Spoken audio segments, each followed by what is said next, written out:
Trump సర్కారు చైనాపై విధించిన భారీ సుంకాలను తప్పించుకునేందుకు యాపిల్ సంస్థ కీలక నిర్ణయం తీసుకున్నట్టు తెలుస్తోంది. చైనాపై సుంకాలు 104% ఉండటంతో అక్కడ ఉత్పత్తిని తాత్కాలికంగా తగ్గించి భారత్లో ఉత్పత్తి పెంచాలని యాపిల్ భావిస్తున్నట్టు వాల్ స్ట్రీట్ జర్నల్ ఓ కథనంలో పేర్కొంది. ప్రస్తుతం ఐఫోన్లలో 15% భారత్లోనే తయారవుతున్నాయి. భారత్పై ట్రంప్ సర్కారు 26% పన్ను విధించింది. అదే చైనాపై పన్ను 104%గా ఉండగా వియత్నాంపై 46%గా ఉంది. ఇక ఈ ఏడాది యాపిల్ మొత్తం 8 నుంచి 9 బిలియన్ డాలర్ల విలువైన ఐఫోన్లను అమెరికాకు ఎగుమతి చేయవచ్చని అంచనా వేసింది.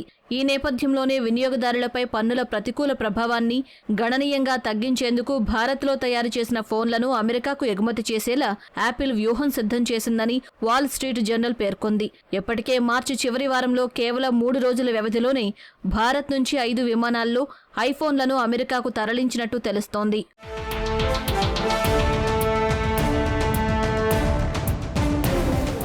యాపిల్కు అమెరికా అత్యంత కీలకమైన మార్కెట్.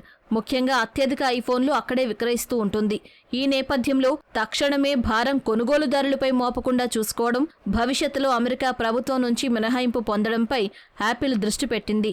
మోడల్ను బట్టి వీటి ధరలు 30 నుంచి 40% వరకు పెరగవచ్చని మార్కెట్ వర్గాలు అంచనా వేస్తున్నాయి. చాలా మందికి అందుబాటులో ఉండే ఐఫోన్ 16 మోడల్ ధర $799 అంటే సుమారు 68,000 రూపాయలు ఉంటుంది. యాపిల్ కనుక పన్నుల భారం వినియోగదారులపైకి బదలాయిస్తే ఇది $1,142 అంటే సుమారు 97,000కు చేరవచ్చని అంచనా.